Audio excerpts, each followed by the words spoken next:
Fala, turma. Falar do HGCR11 hoje, fundo imobiliário aqui de papel, também da Pátria.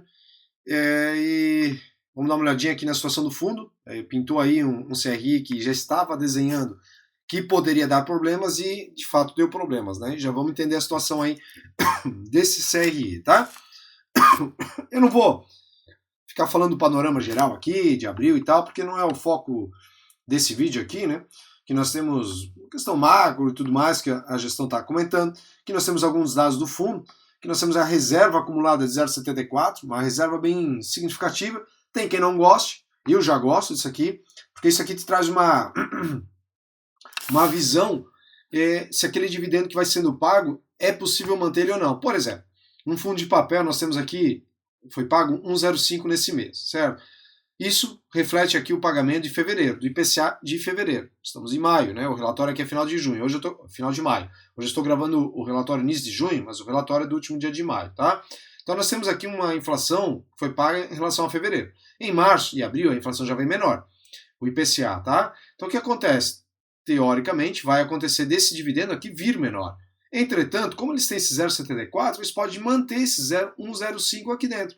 Então eu vejo isso aqui como muito importante. Tá? A mesma coisa vale para o fundo de tijolo. O fundo de tijolo, de repente, lá está locado, 100% locado, e de repente tem dois inquilinos que resolvem sair. Esses dois inquilinos equivalem a, sei lá, 0,5 centavos de cota, né, por mês de aluguel. Então pensa que o fundo pagava 0,80, ele vai começar a pagar 0,75. Um fundo, falando aqui de um fundo redondo, tá pagando, não tem alavancagem, nada, né? Tá todo redondinho, principalmente os fundos passivos estão nessa situação, e ele consegue fazer uma reserva, tanto o fundo passivo como ativo. Então, se ele pagava 0,80, saiu os inquilinos, ele teria que pagar 0,75, dependendo do tamanho da reserva, ele consegue manter o 0,80. E para quem é investidor e de fundo imobiliário e já está na fase de usufruir aí dos dividendos, com essas reservas aqui, consegue tomar uma noção. Ah, dá para pagar 1,05, falando aqui do HGCR, por mais 6 meses, usando toda a reserva. Vamos imaginar que o IPCA sempre vem abaixo daqui para frente. Então o resultado tende a diminuir aqui, vai cair de repente para 0,90, mas com esse 0,74 ele consegue manter 1,05. Dessa forma eu sei que até o final do ano eu vou receber 1,05. Então para quem já vive aí da renda dos fundos imobiliários, ou tem ela como complemento, consegue fazer um cálculo mais preciso de quanto vai receber de renda. Claro, sempre considerando que o investidor ele está reinvestindo uma parte, né, dos dividendos que recebe. Mas dá para ter uma boa noção aqui com essas reservas, tá? Então eu vejo isso aí como muito importante. O fundo aqui ele tem uma compromissada de 1,9%, baixinha, né, já foi maior, então uma alavancagem bem minúscula aqui que o fundo tem. Aqui os comentários da gestão, das movimentações que teve no fundo, tá? Nada demais, não vou ficar lendo isso aqui, mas movimentações de compra e venda que o fundo fez aqui, de algum lucro que ele teve em operação aqui. Aqui é a mesma coisa, aqui ele fala das compromissadas, movimentação na carteira, o lucro que teve, quanto gerou, né? Não tem nada demais aqui que seja algo relevante, a não ser essa aqui, né? Nesse mês atualizamos o watchlist com a operação cota, cujo vencimento antecipado foi declarado no mês de abril 25. Já vamos dar uma olhadinha na situação ali desse CRI que apresentou problemas, tá? E já vinha sendo desenhado ao longo dos últimos meses, para quem lê os relatórios, né? Já vinha vendo que poderia dar problema. Aqui nós temos resultado, demonstração do resultado do fundo, as movimentações de reserva acumulada, né? Veja que era de 45, 45, conseguiram subir aqui para 0,74. Pagamento era de 1,05, pagamento não, perdão, o resultado distribuível, né, 1,05, 1,34 abril, pagaram 1,05. Aí nós temos aqui os ativos imobiliários, gosto da distribuição aqui que eles possuem, o residencial é sempre um risco maior, tanto é que deu problema no CRI residencial, né, nós temos o logístico, corporativo e hotel, né, apesar disso aqui ser um segmento muito importante, né, no nosso país, moradias, é um segmento que carrega um risco maior. Né? Muito importante por quê? Porque há uma defasagem muito grande de moradias no Brasil ainda. Né? Então, muita gente querendo comprar o seu imóvel. Só que quando nós temos taxas muito altas, a Selic de juros, e por muito tempo, isso aqui pode virar um problema. Né? Loteamento, multipropriedade são outros dois segmentos que eu vejo com bastante problema. Tá? Aqui nós temos a carteira de distribuição por CRI, o Almeida Júnior aqui com quase 8%, mas eu não vejo problema aqui. Nós estamos falando do Almeida Júnior, uma empresa, segmento de shopping, então eu vejo como muito tranquilo esse CRI aqui. Tá? E aí nós temos outros CRIs aqui que chegam a quase 5% cada um. Né? Dá 4, 5, vou arredondar, 5, 10, 15, 20, 25, 30, 35. quase 35% da carteira em 1, 2, 3, 4, 5, 6, 7 CRIs, né? Arredondei, né? Nós temos 4,77, talvez dá um pouquinho menos, de repente uns 33, mas se eu colocar o Almeida Júnior dá quase 40%. Ainda temos esse aqui, provavelmente, se eu somar isso aqui, esses CRIs aqui, nós temos 40% aqui da carteira vindo desses CRIs, né? Esse é um pontinho de atenção. A gente tem 42 CRIs distribuídos, só que há uma, de certa forma, uma concentração em cada um deles. Tanto é que no cota aqui, que eu já vou falar dele, trouxe um problema e vejo que a participação sobre o PL é de 4,59. Né?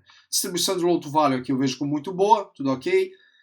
Alocação por indexador, né, 90% em IPCA, e o HGCR já foi praticamente meio a meio aqui, né, metade CDI e metade IPCA, e hoje eles estão quase 100% em IPCA, estão com 90% aqui em IPCA e 10% apenas em CDI. E aqui nós temos os 9, né, CRIs mais concentrados, o resto vai caindo para 3, 2 e aí vai, né, mas se a gente soma isso aqui, é bem provável que chegue a uns quase 40%, 42%, né, e a gente vê que nesse CRI aqui, ele apresentou um problema. Deixa eu descer nele aqui embaixo, depois eu volto para falar sobre isso aqui. Aqui nós temos as compromissadas, valor bem baixinho aqui que o fundo tem, já foi maior, né? Aqui nós temos, né, CRI Cota, né? A Cota é uma desenvolvedora imobiliária e incorporadora focada no mercado de São Paulo com mais de 50 anos de história, tá tudo bem, né? 50 anos de história, tá? Em 2022 o fundo fez uma operação no volume de 70 milhões, com a garantia de 7 lajes do edifício Cota Corporate, empreendimento comercial, AAA, localizado na região Chucre-Zaidan, em São Paulo. Né? O CRI foi emitido a um IPCA de 7,75 e que possui aqui alienação fiduciária, tem algumas boas garantias aqui. Então vamos lá, olha só, abril 25, a cota inadimpliu o pagamento do CRI, pagamento da parcela do CRI, vencido em 15 de abril. Em razão disso, ainda no mês de abril, a cota foi notificada a realizar o pagamento do saldo devedor total dos créditos imobiliários devidos. Em 5 de maio, mediante ao não pagamento, foi realizada a Assembleia Especial de Investidores, ratificando a recompra compulsória dos créditos imobiliários e, consequentemente, dos CRIs, em razão da falta do pagamento dos juros e da parcela. Né? Então, houve um problema aqui. Né? Então, foi autorizado para que a securitizadora prossiga com os trâmites necessários para o início da execução das garantias.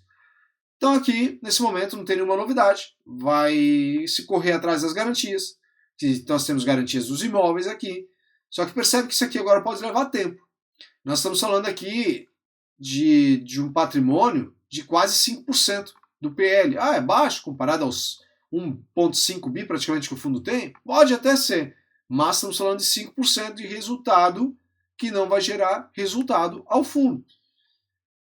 Tem as garantias? Tem as garantias, mas percebe que essas garantias podem demorar para conseguir ser executadas, como pode, obviamente, ser rápido. Geralmente demora. Estamos no Brasil, né? E geralmente aqui demora. Basta olhar o relatório do MXRF, lá em 23, quando eles também executaram, até executaram as garantias rapidamente lá.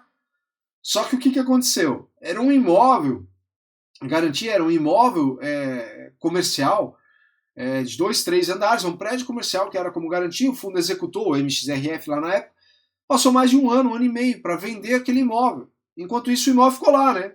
Ele estava vago, ficou gerando custo para o fundo, que teve que fazer melhorias, gastou dinheiro para fazer melhorias naquele imóvel, e aí tentar botar para alocar, para daí tentar vender, né? Por fim, levou um ano e meio, o fundo o MXRF lá na época conseguiu vender. Só que percebe como não é até executou rápido. Só que percebe que depois que estava em posse do imóvel, não foi tão rápido para vender. Né? Tem outro fundo de papel, que eu não me recordo agora o nome, que eu acompanho também, mas também houve execução de garantia, ok, tiveram posse dos imóveis. Que imóveis eram esses? Loteamentos, terras, só que ainda não foram vendidas, ainda estão lá, são quase 6 meses com as terras e agora parece que finalmente vai sair a negociação. Ah, isso faz parte, é assim mesmo? É assim mesmo. Só que o investidor tem que ter noção disso, né? Tem que estar a par disso, né? Então, para quem está na fase de acumular dividendos, é novo, 20 e poucos anos, ali chegando aos 30, eu não vejo muito problema. Agora, se você já investe há um bom tempo até, mas está com 50, 55, eu acho que esse tipo de risco aqui é desnecessário. Talvez você vai me dizer, pô, Jader, mas nos imóveis nós temos